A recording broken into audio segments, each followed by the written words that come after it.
Assam tech টকছৰ দৰ্শকসকলক মই কিদাই স্বাগতম জনাইছো আৰু এই মুহূৰ্তত লৈ আহিছো কেইবাটাও গুৰুত্বপূৰ্ণ খবৰ। আজি হৈছে 7 জুলাই আৰু ভাৰতৰ লগতে অসমৰ বিভিন্ন প্ৰান্তৰ পৰা এনে ধৰণৰ খবৰসমূহ নিতৌ চাবৰ কাৰণে আসাম টেক টক চেনেলটো সাবস্ক্ৰাইব কৰি কাষত থকা বেল আইকনটো প্ৰেছ কৰি দিব। তো বন্ধু-বান্ধৱীসকল আহক আজি গুৰুত্বপূৰ্ণ খবৰকেইটা আৰম্ভ কৰোঁ। দৰ্শকসকল এইমাত্ৰ খবৰটোতকৈ ডাঙৰ খবৰটো হৈছে গুজৰাটত গৈ বিজেপিক পৰাস্ত কৰাৰ হুংকাৰ এবাৰ ৰাহুল গান্ধীৰ। গুজৰাটত কংগ্ৰেছৰ সন্মুখত ধৰাশায়ী হ'ব বিজেপি। জনতাক এই কথা লিখি ৰাখিবলৈ ক'লে ৰাহুল গান্ধীয়ে। অযোধ্যাৰ দৰে গুজৰাটতো পৰাস্ত হ'ব বিজেপি। বাৰাণসীত কোনোমতেহে নিজৰ সন্মান ৰক্ষা কৰিছে মোদীয়ে। বিজেপিৰ বিৰুদ্ধে ক্ষোভিত হৈ আছিল অযোধ্যাবাসী। ৰাম মন্দিৰ উদ্বোধনী অনুষ্ঠানত অযোধ্যাবাসীক আমন্ত্ৰণ কৰা নাছিল বিজেপিয়ে। গুজৰাটৰ জনতাই ভয় নকৰাকৈ যুঁজিলে পতন হ'ব বিজেপিৰ। পুনৰ খেল আৰম্ভ কৰিছে নীতিশ নাইডুৱে। বাজেট অধিৱেশনতে চকী এৰিব নেকি মোদীয়ে? না কৰিলেই বিপদ। বাজেট অধিৱেশনতে পদত্যাগ কৰিব নেকি প্ৰধানমন্ত্ৰীয়ে? কংগ্ৰেছ শাসিত তেলেংগানাৰ মুখ্যমন্ত্ৰীয়ে উষ্ম আদৰণি জনালে এবাৰ চন্দ্ৰবাবু নাইডুক। তেলেংগানাৰে মুখ্যমন্ত্ৰীৰে হাত মিলালে চন্দ্ৰবাবু নাইডুৱে। তেলেংগানাৰ মুখ্যমন্ত্ৰীৰে বৈঠকত মিলিত চন্দ্ৰবাবু নাইডু।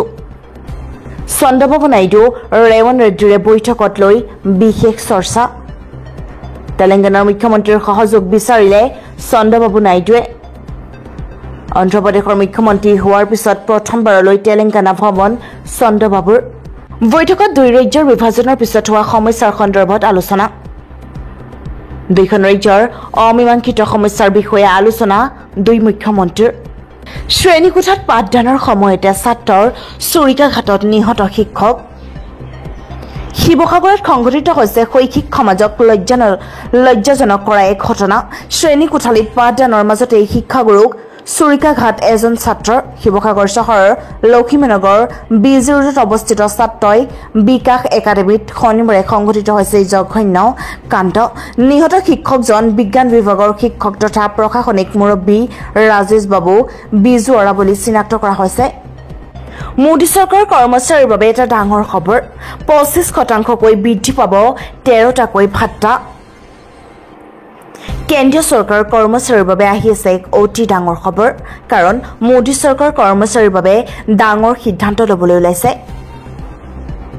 বৰ্তমান কেন্দ্ৰীয় চৰকাৰৰ কৰ্মচাৰীয়ে লাভ কৰিছে 50% ডিএ লাভ কৰে। কেন্দ্ৰীয় চৰকাৰে কৰ্মচাৰীৰ বাবে 13টা ভাত্তা 25%লৈ বৃদ্ধি কৰিবলৈ ওলাইছে। ইয়াৰ লগতে মাৰ্চ মাহত 4% ডিএ বৃদ্ধিৰ ফলত 50% ডিএ লাভ কৰিছে কেন্দ্ৰীয় চৰকাৰৰ কৰ্মচাৰীয়ে। অৱসৰপ্ৰাপ্ত কৰ্মচাৰীৰো 50% ডিএ বৃদ্ধি কৰিছে।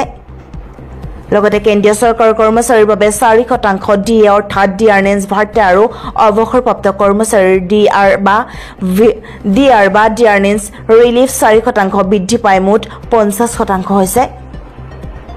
কেন্দ্ৰীয় চৰকাৰৰ কৰ্মচাৰীৰ দৰমহা আৰু অৱসৰপ্ৰাপ্ত কৰ্মচাৰীৰ পেঞ্চনো বৃদ্ধি পাইছে। লগতে যিহেতু কেন্দ্ৰীয় চৰকাৰৰ কৰ্মচাৰীয়ে বৰ্তমান 50% ডিএ লাভ কৰি আছে, সেয়েহে বাকী সকলো HR বা ঘৰ ভাড়া ভাত্তা 4 জুলাই 2024 কেন্দ্ৰৰ পৰা এক বিবৃতি জাৰি কৰা হৈছে।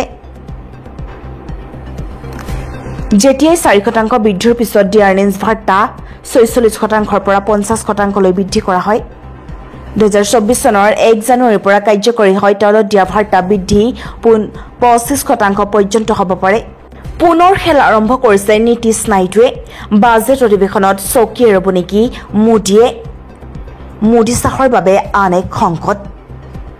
পুনৰ খেল আৰম্ভ কৰিছে দুই মুখ্যমন্ত্ৰীয়ে। নীতিশ কুমাৰৰ পিছতে এইবাৰ চন্দ্ৰবাবুৰ ডিমাণ্ড লিষ্ট। হা হ'বলৈও নাই ক্ষমতা। বাজেট অধিৱেশনতে পদত্যাগ কৰিব নেকি প্ৰধানমন্ত্ৰীয়ে? সৰ্বানন্দ সোণোৱালক লেংমাৰি মুখ্যমন্ত্ৰী হৈছিল হিমন্ত বিশ্ব শৰ্মা। নিজৰ ভৰিত নিজে কোঠাৰ মাৰিলে মুখ্যমন্ত্ৰী হিমন্ত বিশ্ব শৰ্মাই। ক্ষমতাৰ শকত হিমন্ত বিশ্ব শৰ্মাই পাহৰিলে সৰ্বানন্দ সোণোৱালৰ কথা। নিজৰ ভৰিত নিজে কোঠাৰ মাৰি সমগ্ৰ দেশতে ট্ৰল হ'ল মুখ্যমন্ত্ৰী হিমন্ত বিশ্ব শৰ্মা। চৰাই মৰে ৰৈ মানুহ মাৰে কৈ হিমন্ত বিশ্ব শৰ্মাৰো একে দশা হ'লগৈ। নিজৰ ভৰিত নিজে কোঠাৰ মাৰিলে এবাৰ মুখ্যমন্ত্ৰী হিমন্ত বিশ্ব শৰ্মাই। ক্ষমতাৰ শকত হিমন্ত বিশ্ব শৰ্মাই পাহৰিলে সৰ্বানন্দ সোণোৱালৰ কথা আনহাতে হিমন্ত বিশ্ব শৰ্মাক এৰি অহা অতীত মনত পেলাই দিলে ঝাৰখণ্ড মুক্তি মৰ্চাই ঝাৰখণ্ডৰ মুখ্যমন্ত্ৰী হেমন্ত সোৰেনৰ কথা লিখি সমগ্ৰ দেশতে ট্ৰল হ'ল হিমন্ত বিশ্ব শৰ্মা নমস্কাৰ দৰ্শকসকল গোলাঘাটৰ যিখন বৃহৎ উপহাৰ কুপনৰ খেল সেই খেলখনলৈ মাজত মাত্ৰ আছে কেইঘণ্টামান বাকী আৰু যিসকল দৰ্শকে আপোনালোকে টিকেট লোৱা নাই আমাৰ পৰা আপোনালোকে টিকেট ক্ৰয় কৰিব হলে মই স্ক্ৰীনত নাম্বাৰ দিছো সেই নাম্বাৰত গৈ আপোনালোকে টিকেটসমূহ ক্ৰয় কৰিব পাৰিব আপোনালোকে দেখা পাইছে টিকেট আমাৰ দি থকা হৈছে অনলাইনত আৰু আপোনালোকক জনাও যে গোলাঘাটৰ যিখন বৃহৎ উপহাৰ কুপনৰ খেল সেই খেলখনত উপহাৰ হিচাপে আছে মহেন্দ্ৰ থাৰ আল্টা বাছ আৰু লগতে বহু দামী দামী বাহনসমূহ আছে তো আপোনালোকে দেখা পাইছে চাওক আমাৰ কল আহিছে আৰু সেই কলসমূহ আমি এটেণ্ড কৰি আছো আৰু গ্ৰাহকক টিকেট দি আছো মই আপোনাক হেল্ল' হয় দাদা হয় হয় কেনে লাগিছিলে টিকেট আপোনাক টিকেট আপোনাৰ 100 টকা হয় হয় অফাৰ চলি আছে আপোনাৰ দুটা টিকেট 150 টকা দিয়া হৈছে আপোনাক কেইটা লাগিছিলে ঠিক আছে ঠিক আছে আপোনাৰ এইটো নম্বৰতে মোৰ হোৱাটছআপ আছে সেই হোৱাটছআপত আপুনি হাই বুলি পঠাই দিয়ক মই স্কেনাৰ দিম নহলে মোৰ হোৱাটছআপত আপুনি পে কৰি পেলাই আপুনি স্ক্ৰীনশ্বটটো দি দিয়ে হ'ল তাৰপিছত আপুনি 2 মিনিটতে টিকেটটো পাই যাব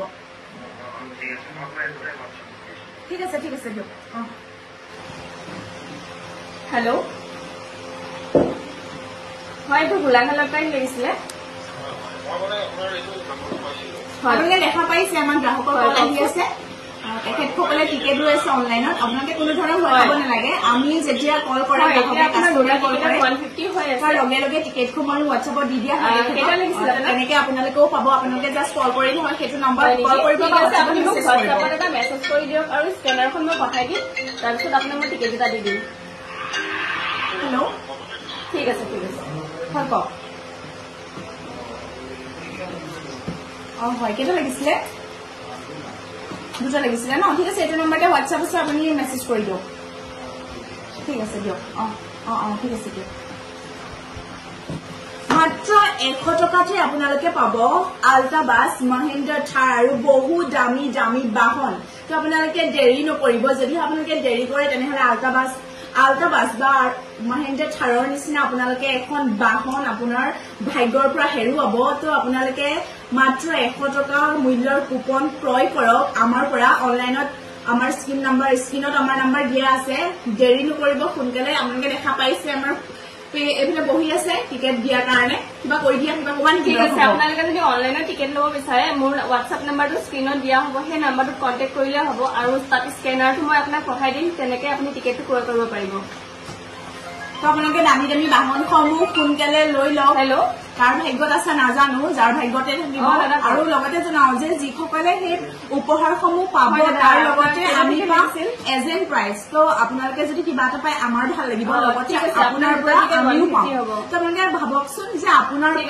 পৰা যদি আমি কিবা এটা পাওঁ তো আপোনালোকে বিচাৰিব সেইটো পাই যাব নহয় জানো তো সোনকালে টিকেটটো লওক আমাৰ পৰা সোনকালে মেছেজ কৰক এইটো নম্বৰৰ যিটো নম্বৰ দিয়া আছে দেৰি নকৰিব ধন্যবাদ অসমত যেন বিশেষ একোৱেই হোৱা নাই বানৰ সন্দৰ্ভত অমিত শ্বাহৰ পুস্তক লৈ প্ৰতিক্ৰিয়া প্ৰকাশ অসমত বান সদৃশ পৰিস্থিতিৰ সৃষ্টি হৈছে ৰাজ্যৰ 29খন জিলাৰ 24 লাখ লোকে হাহাকাৰ কৰাৰ সময়তে অসমত বানপানী হোৱা নাই বান সদৃশ পৰিস্থিতিৰ সৃষ্টি হৈছে এই কথা কোনো সাধাৰণ লোকে কোৱা নাই ৰাজ্যৰ লাখ লাখ লোকে বানত ককবকাই থকাৰ সময়তে অসমত বান সদৃশ পৰিস্থিতিৰ সৃষ্টি হোৱা বুলি কৈছে দেশৰ গৃহমন্ত্ৰী অমিত শ্বাহে নিৰ্বাচনৰ সময়ত অসমৰ ভয়াৱহ বান খহনীয়াৰ সমস্যাক এজেণ্ডা হিচাপে লোৱা বিজেপিৰ শীৰ্ষ নেতাগৰাকীৰ মতে অসমত বান সদৃশ পৰিস্থিতিৰ সৃষ্টি হৈছে অসমৰ শেহতীয়া বান পৰিস্থিতিক লৈ কেন্দ্ৰীয় গৃহমন্ত্ৰীয়ে এনেদৰে একচট কৰা এটা পুস্তক লৈ এতিয়া ব্যাপক প্ৰতিক্ৰিয়াৰ সৃষ্টি হৈছে বিশেষকৈ অসমৰ ভয়াৱহ বান পৰিস্থিতিক এনেদৰে গুৰুত্বহীন কৰি কৰা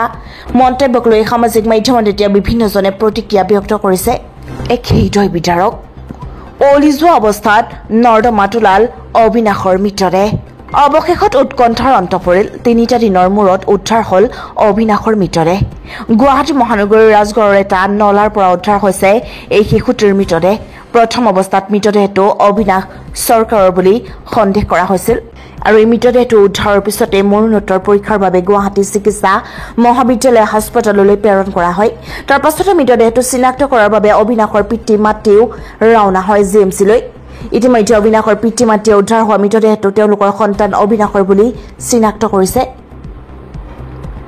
ইতিমধ্যে সকলোৰে জ্ঞাত যে বৃহস্পতিবাৰৰ নিশা এখন স্কুটিত পিতৃৰ সৈতে ঘৰলৈ আহি আছিল অবিনাশ তেনেতে জ্যোতিনগৰত স্কুটিখন পিছলি যোৱাত পথৰ কাষতে থকা এটা উন্মৌ নলাত পৰি যায় 4 বছৰীয়া অবিনাশ আৰু নলাৰে বৈ অহা পানীৰ তীব্ৰ সোঁতে চকুৰ পলকতে উটুৱাই লৈ যায় শিশুটিক সন্তানটিক উদ্ধাৰ কৰিবলৈ দেউতাকে ততাতৈয়াকৈ কৈ নলাত জাপ দিয়ে যদিও সন্তানটিক উদ্ধাৰ কৰিবলৈ সক্ষম নহল তাৰ পাছতে SDRF NDRF বাহিনীয়ে জ্যোতিনগৰ বামুণী মৈদামৰ বিভিন্ন নলাত অভিযান চলোৱাৰ লগতে ভৰলতো অভিযান চলায়